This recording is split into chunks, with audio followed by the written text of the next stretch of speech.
哎，操他！哎，我的天！张哥，死因能确定吗？身上有多处锐器伤，另外脖子上有勒痕，所以也不能排除机械性窒息这一块，还是得回去确认吧。哎，张哥，尸检报告帮我们加快点，谢谢您。回头请您喝羊汤。哎，老魏呢？哦，师傅有别的事儿，短期内不回来了。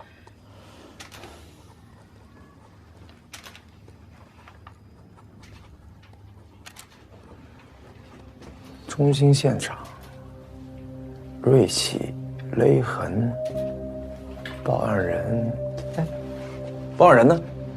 就楼上301邻居，叫陆兵。谢谢。哎，我不用了。麻烦您再说一遍怎么发现的。我早上过去敲门，没声。钥匙一开就发现了。你去敲门干嘛呀？找他有事儿？王姨她每天起得早，给我送早饭，放桌子上就走。我今天起来一看没有，我就害怕，怕她是不是身体不舒服。你们关系这么好啊？其实之前我一直在她那儿住，住了10来年。也就这2年刚搬出来。你们之前住一块儿？我8岁的时候父母就不在了，是王姨把我带大的。哦，他跟你父母什么关系？老同学。那你后来怎么搬走了？王姨她每天睡得早，我下班晚，怕吵着她。另外也想有点自己的私人空间。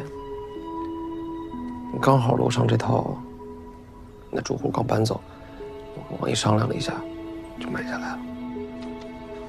哎，这个王姨自己没孩子？没有。听说过跟谁有过矛盾吗？应该没有吧。王姨人特别好。从来没见他跟谁红过脸，跟谁都是不逞不强。你最后一次见他什么时候？昨天晚上，我刚出差回来，王姨告诉我说他做了一桌子好吃的，让我吃晚饭。当时有什么异样吗？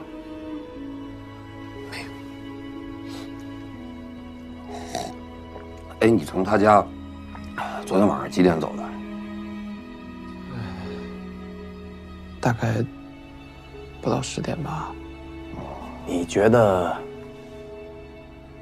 谁能有嫌疑啊？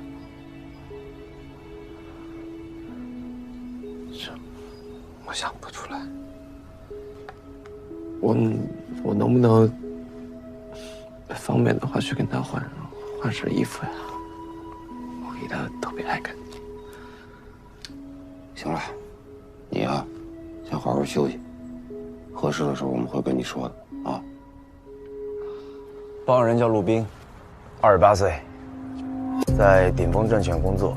据他的说法，他是死者带大的，就是他养母。我这边问的也差不多。陆兵一路都是重点学校，非常听话，工作以后对老太太也很好，非常照顾。根据现场情况，我觉得入室抢劫概率大。现场虽然有被翻动的痕迹，但是没有证据显示丢失了什么东西。刚进门就被撞破了，没来得及实施，杀人就跑了。入室抢劫得先踩点吧？据物业反映，没发现可疑人员出入。也有不踩点随机抢劫。师傅说过，别做预设，破案之前一切都有可能，任何预设立场都有可能会影响调查方向。那你说咋办？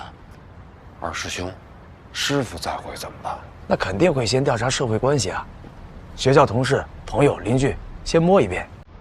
他吧，经常嫌外面早餐店做的不干净，所以早上4点就起来给陆兵磨豆浆、和面、炸油条。平时在办公室也是，没事就爱研究他那堆食谱。好像是因为陆冰得加班，回家挺晚的，所以王老师得看着他吃了才放心。给您看一下，这个就是王老师年轻的时候，旁边这个就是陆冰，他教养好，特别听话。怎么个听话法？陆冰小时候肠胃不太好，所以王老师就要求他每次吃饭都得嚼21下，说是有助于消化。他到现在都记得呢。记得什么？嚼21下。对啊。那陆冰什么反应啊？也没什么反应啊，就挺正常的。王老师真的是把全部精力都投入到陆冰身上了。旁边这几位是谁啊？这个是王老师爱人，不过早就去世了。剩下几位我也不认识。怎么去世的？这种事儿王老师没说，我们就也没好意思问。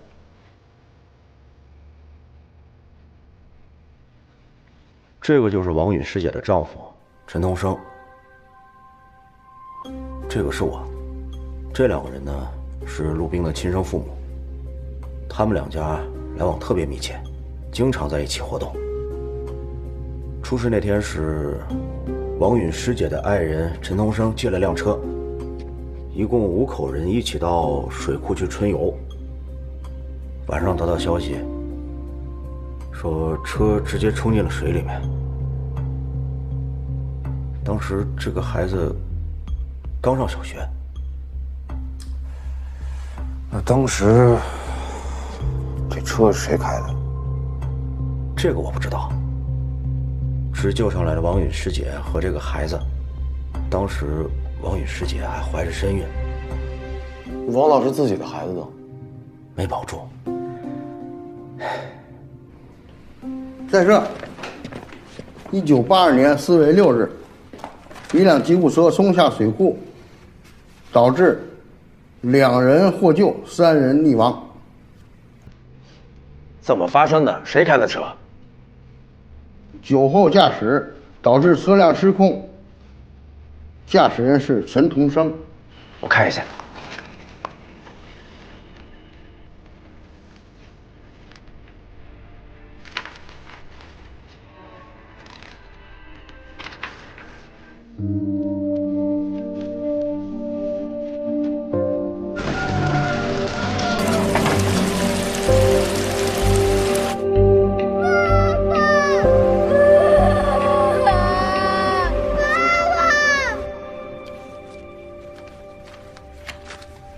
谢谢。我也觉得，王允照顾他这么多年，能对他这么好，就是冰山都给雾化。哎，你干嘛去？我找黄队汇报啊。你汇报什么呀？什么进展都没有，那让队长给咱补漏子。对，也是。我总觉得这个陆冰有问题。什么问题？我也说不出来。但是你说这么大的事儿，又是这种关系，他自己都说了，跟亲妈一样，问什么都对答如流，这种逻辑性，我觉得也正常。人家是高知，研究生毕业了。行了，也别你觉得我觉得，商量商量，这事儿怎么办？我觉得咱应该去一趟陆冰的单位。这2天肯定不上班啊，这不扑空了吗？就是要扑空啊，反正要师傅在，肯定这么干。我看行，那待会儿咱来走一趟啊。行，那我去趟派出所，再摸摸王允社会关系。陆冰平时跟同事之间的关系怎么样？陆冰他这人挺温和的，对人也挺热情。不过他这个人不太爱分享自己的事儿，还有就是他对个别同事处得不好。不是不好，是处得太好了。你刚说处得太好了，什么意思？陆冰来公司2年多了，刚来没多久，就跟我们领导那个啥。哦，跟谁呀？罗总。陆冰的养母你认识吗？认识。怎么认识的？老来我们公司闹，一来就找我聊天。都聊什么呀？说罗总啊跟他不合适，一个是有家有室，一个是刚出社会。那这老太太让你怎么管啊？让我把陆斌工资发下来直接给他，这哪行？不符合公司规定啊，这也。行，明白了。就是说，王老师知道罗总跟陆斌的事儿，对他不同意。那陆斌对这个事儿什么态度啊？陆斌他倒是跟我说过，他跟我保证了，以后好好上班，绝对不搞办公室恋情了。这具体内容你还得问问罗总，我带你们找他去。来，这样，你把罗总请到这儿来。罗总，就是这二位找您。您二位是？警察，哦，找您了解点情况，请坐吧。好的。什么事儿啊？你平时跟陆冰的关系怎么样？他是我同事啊，关系还行吧。据我们了解，你们不只是简单的同事关系吧？我跟他算是上下级吧，平常呢，经常要一起加班什么的。时间一长，有些人可能在背后胡说八道。陆冰那养母你认识吧？王姨，我认识。昨天让人杀了，就死在家里。陆冰最近出差了。上周一。哪天回来的？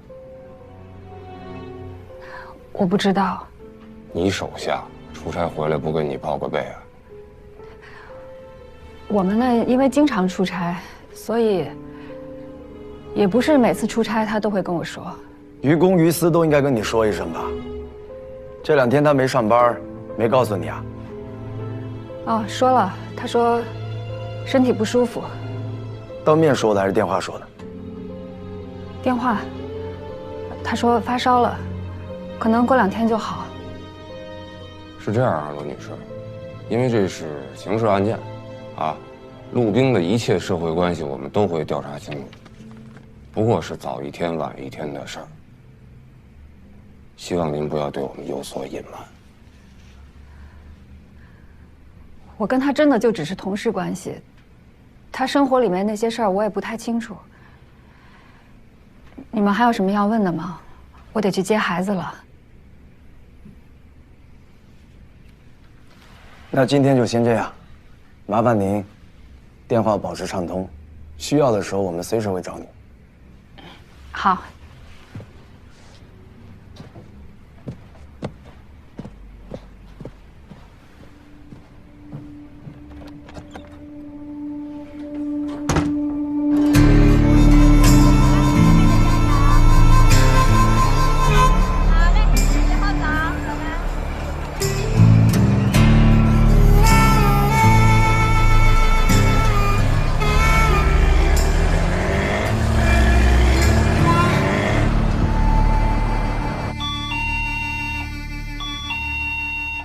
谁啊？天天哥哥吗？甜甜，你进去。你们怎么找到这儿来了？我今天知道的事儿已经都告诉你们了，没事就别来找我了。如果你现在不方便的话，我们就晚点再来。那请进吧。打扰。哎，天天，来，咱们到里屋来。你去看个动画片，好吧？妈妈有点事儿跟这2个叔叔说啊。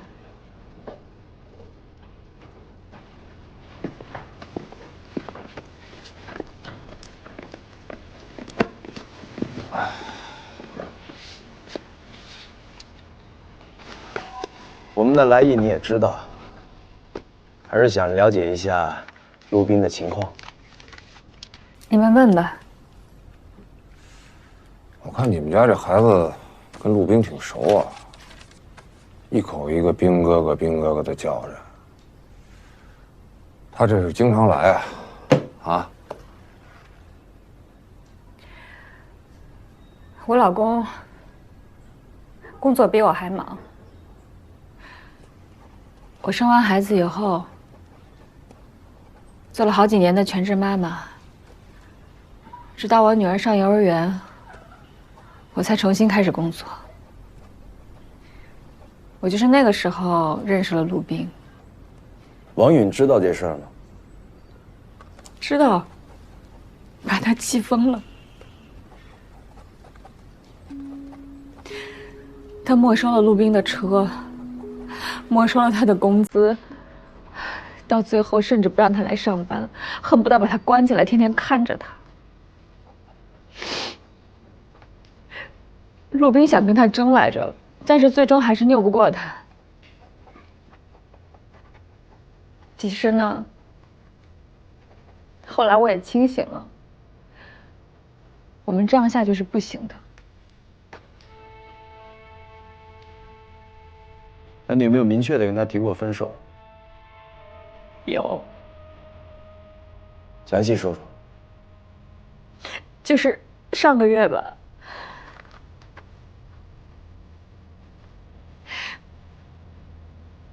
有一天他让我去他家，那天晚上大概7、8点钟的时候，我们俩正在客厅看电视，突然就听到有人拿钥匙开门。怎么了？嘘。不是王姨吗？你干嘛啊？出去！出去！出去！就你躲呀！从这儿出去，然后逼着我从那个窗户翻出去。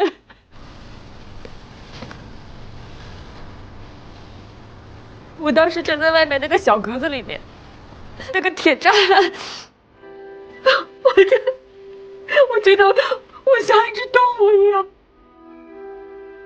我生怕在下面来来往往的那些邻居看见我，我觉得好丢人。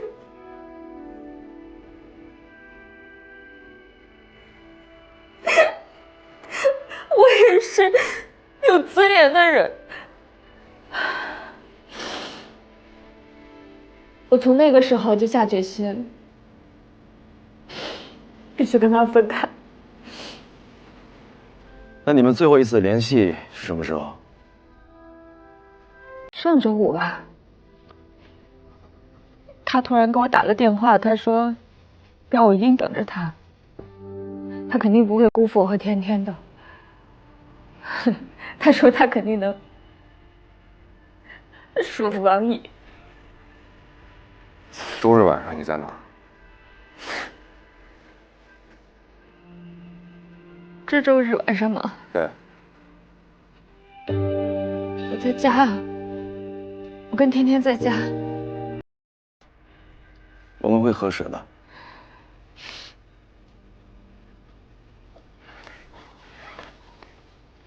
突然开门进来那个人，是王允吗？是，听到他声音。这是我的电话，如果想起来什么，记得跟我们说。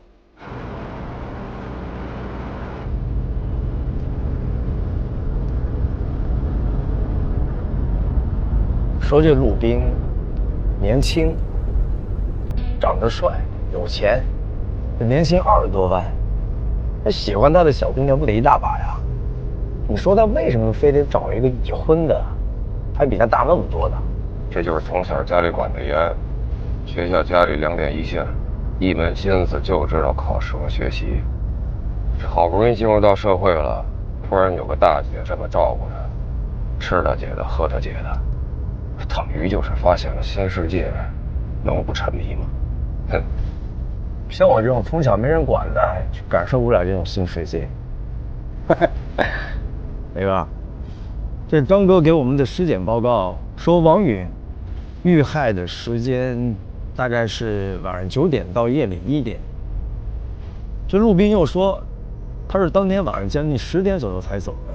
而这王允的遇害时间到底是10点之前还是10点之后？这事儿你就别瞎琢磨了，你回去问问老张不就知道了？啊！您这鉴定结果，死亡时间晚上9点到凌晨1点之间，能不能再具体点啊？具体不了，这就是个区间范围。张哥，那能不能给具体点儿？10点之前还是10点之后啊？不能，这都有误差子在里边。如果我给你打这个保票，那不是我工作的不负责任吗？就验不出来，就这啊？刘警官，要不您来试试？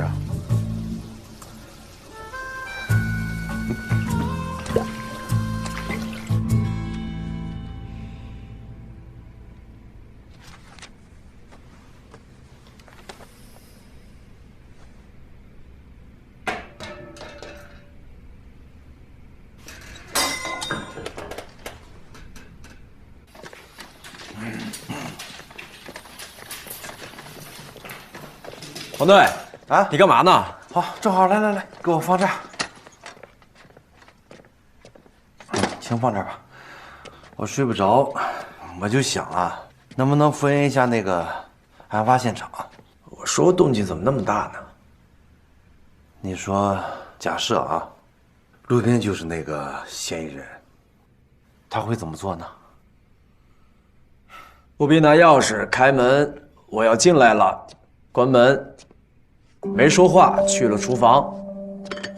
王云一听就是熟人，一猜就是陆斌。出门叫小兵是你吗？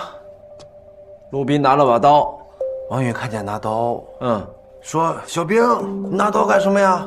然后害怕，就本能的应该往卧室跑。陆斌冲过去，梆就一刀，接着又一刀，然后他应该往门口走。救命啊！又扎一刀，哎呀，救命啊！又扎一刀，救命啊！扎了5、6刀。然后呢？他还勒他了啊！陆斌怕他没死透，拿那个浴巾就勒他。你这太狠了，你这勒死了。黄队，你没事吧？没事。快起来！我以为你还真晕了呢。我就是趴那歇会儿，我觉得趴着还挺舒服。哎，您觉得是这样吗？我觉得理论上成立，很有可能。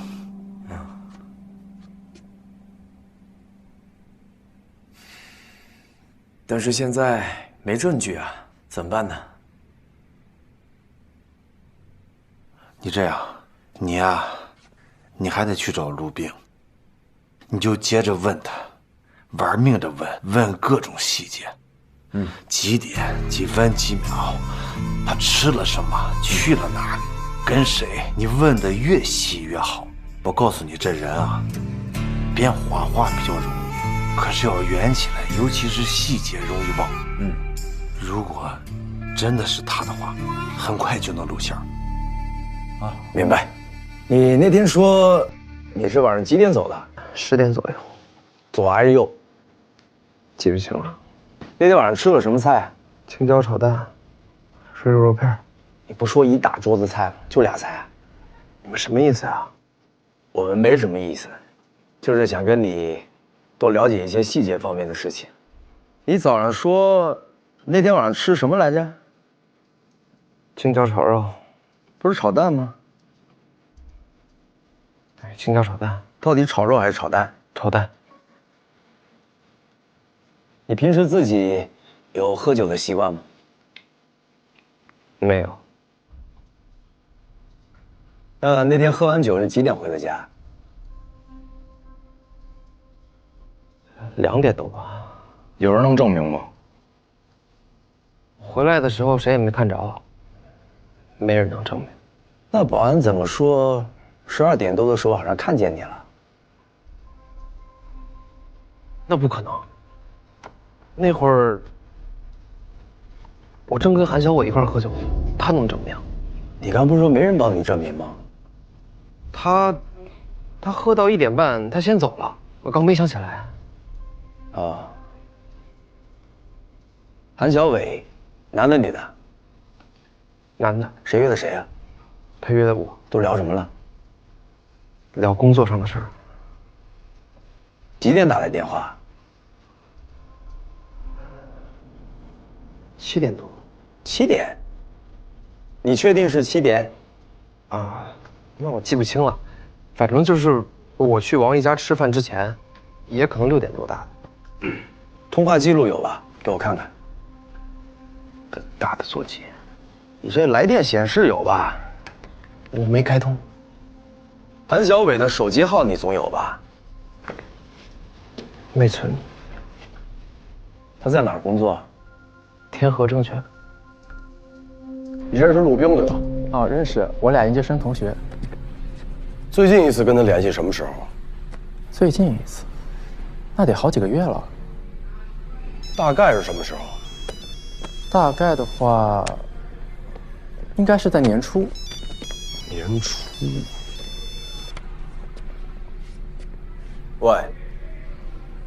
冰哥哥，这个娃娃不会说话了。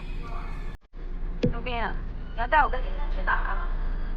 感觉都快出城了。你着什么急呀？你平时上班就忙叨叨的，咱们一家3口好不容易出来度个假，就放松会儿吧。不用你操心，一切交给我啊。你帮天天看看他那娃娃怎么了？我手头好多事儿呢，你这急急忙忙的非要带我们出来，你们俩突然找我，吓我一大跳。谁让你不接电话的？我那时候在开会，我哪想到你敢跑到幼儿园把他接出来了，胆子可真够大的。妈妈，你快帮帮我！咱们是不是快到云庆了？快了。杨哥，快走！谢谢啊。黄队，罗美华打来求救电话，说陆斌正带着他和孩子离开本市。对，目前在云庆路段，国道101。明白。往云庆赶。好。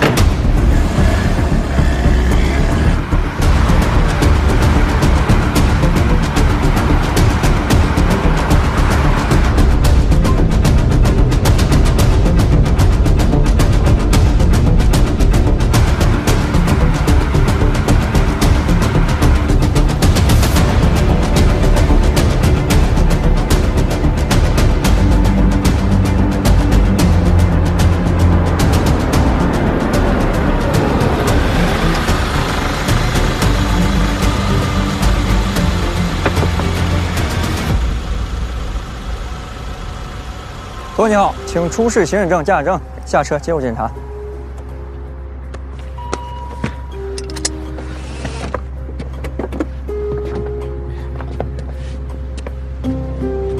怎么了？超速了，知道吗？没注意。去哪儿呀？去郊游。这后面还带着孩子呢，开那么快干嘛？罚款啊！哎。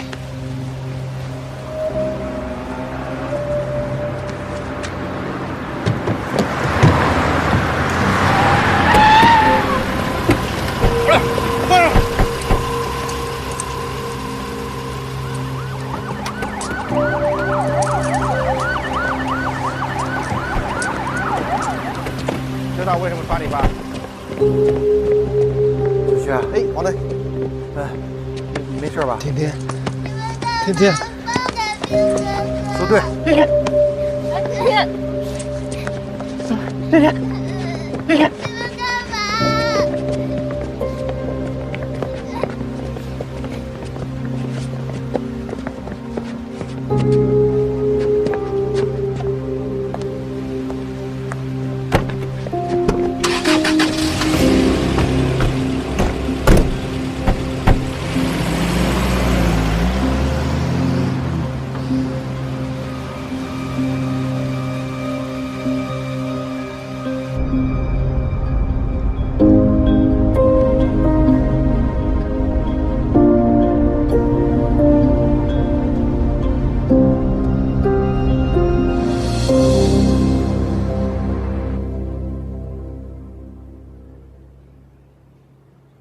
我的人生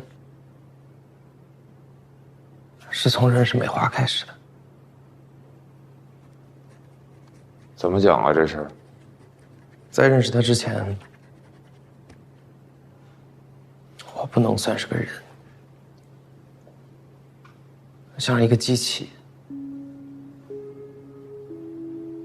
我的人生每天就是从一个课堂到另一个课堂，从一个考场到另一个考场。是他的出现才把我变成了一个人。他对我太信任了，什么事儿都放手让我去做，打扫卫生、掏被套、出差，这都是我没经历过的。他甚至让我去接天天放学。那一刻，我感觉我长大了，我是一个大人了。生活竟然这么有趣。那你也犯不着杀了王允吧？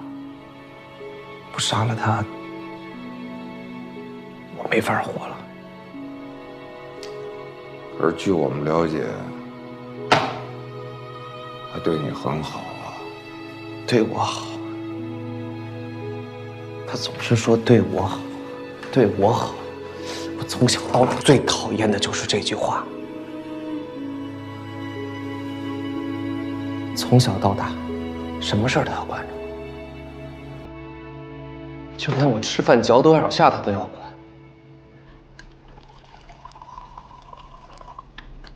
先别咽了，你刚才嚼了20下，还差1下。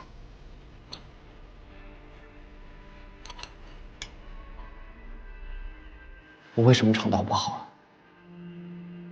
因为我每顿饭吃的就不开心。那你就没想着跟他试着沟通沟通？我早就放弃了。我小时候喜欢唱歌，他硬是从合唱团里把我揪出来，让我去上数学班。我想去同学家坐一会儿也不行，怕别人把我带坏。好不容易上了大学，我以为我终于能松一口气了。他在我学校隔壁又租了间房，每天就盯着我几点放学几点下课。我是个人啊，我不是他的私人物品。我爸妈要是活着，根本不会这么对我吧？你想没想过，王老师这么对你，就是把你当成了亲生儿子。我不是他儿子，他有什么资格？你是不是觉得王允的丈夫害死你父母？你是不是一直记恨他？不是，这事儿早就过去了，跟这没关系。那是为什么呀？那天晚上到底发生什么了？他触碰我底线。那天一大早，我看见他拿着我手机给梅花发短信。你拿我手机干什么？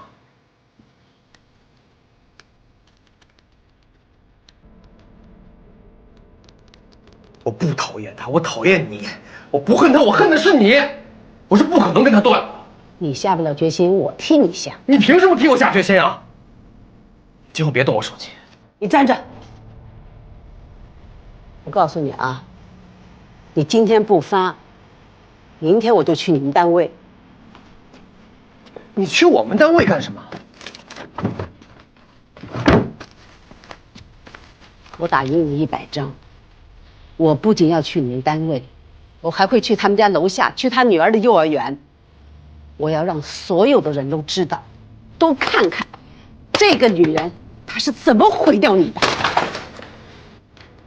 你凭什么这么对我？你凭什么管我呀？你又不是我亲撕吧撕吧，全撕了都没用，你撕完我再打。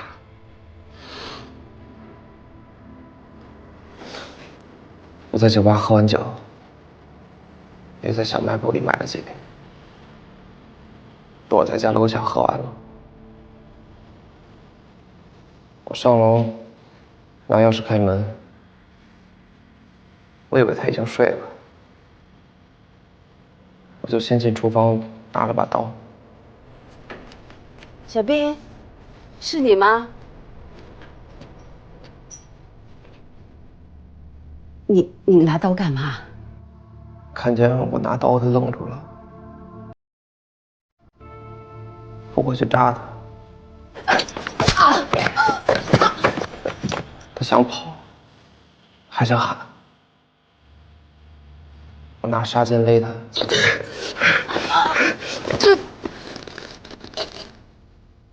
踩不动。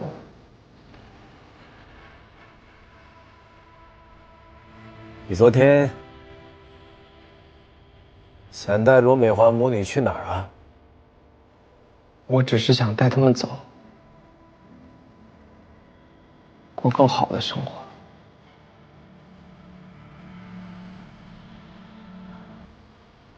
我心疼美华，也心疼天天。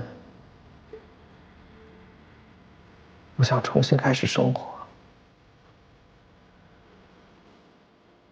一种我们仨一起的另一种日子，自由的、幸福的日子。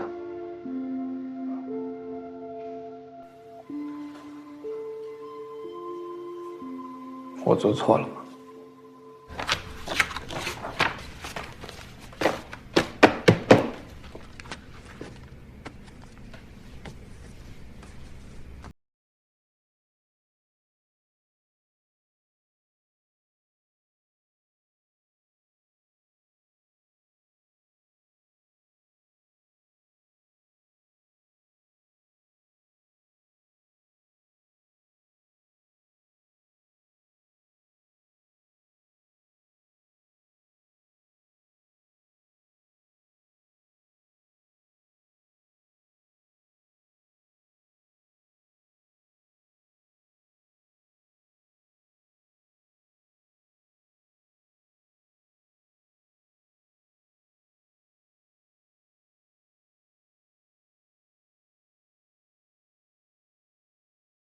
演的，说可好看了。他演个蜘蛛啊？什么呀？人家好莱坞大片儿，讲的是一个高中生被蜘蛛咬了一口，然后呢具有超能力，可以飞檐走壁的那种。你看什么呢？没什么。老板，哎，结账，22，这么贵啊？22还贵吗？你一会儿坐着别动啊。啊。送您30，少您8块啊。22还嫌贵啊？以后别出来吃饭了。放了吧？说谁呢？说你呢？怎么了？看什么呀？不服啊？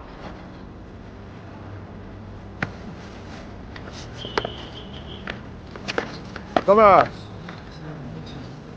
少多管闲事啊！我就瞧不起你了，怎么了？以后没钱别出来吃饭。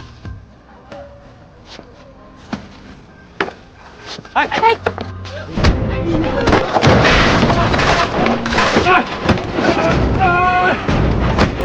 看什么呢？报警啊！就偷这些啊？还干什么了？我们就偷偷摸摸道个歉，真没干别的。你还敢动刀子是吧？你胆子挺大呀！哎，子明，哎，崔哥，哎，你抓的？这不是黄金搭档吗？又栽了。来，对啊，等，快把刀。真行啊！怎么发现的？手机太贵，包不清。我就想起前2天你们发那个通报，有几家数码店被撬了，我去试试，没想到还真是。赶紧去处理一下伤口吧。没事，辛苦了，辛苦了。你忙不回所来了？哎哎，走吧，去医院。啊，不用去医院了，去医院。干啥？没事儿。去。有感觉吗？没感觉。没感觉就对了。王大夫，主任找你有急事，出来一下。哦，你先等我一下啊。哎，您快点啊！哎。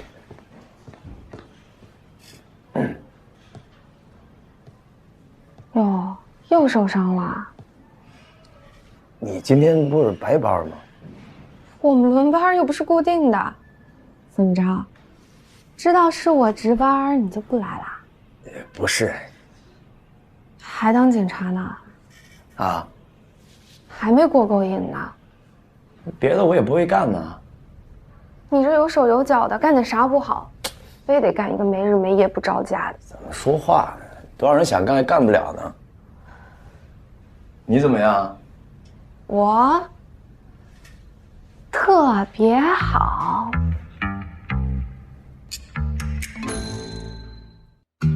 你不是我的，你是过去的。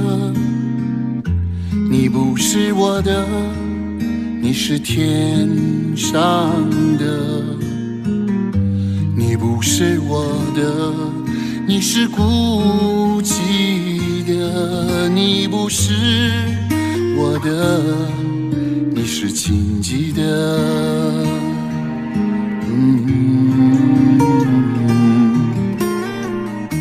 你不是我的，你是架空的。你不是我的，你是深夜的。你不是我的，你是对手的。你不是我的，你是大地的。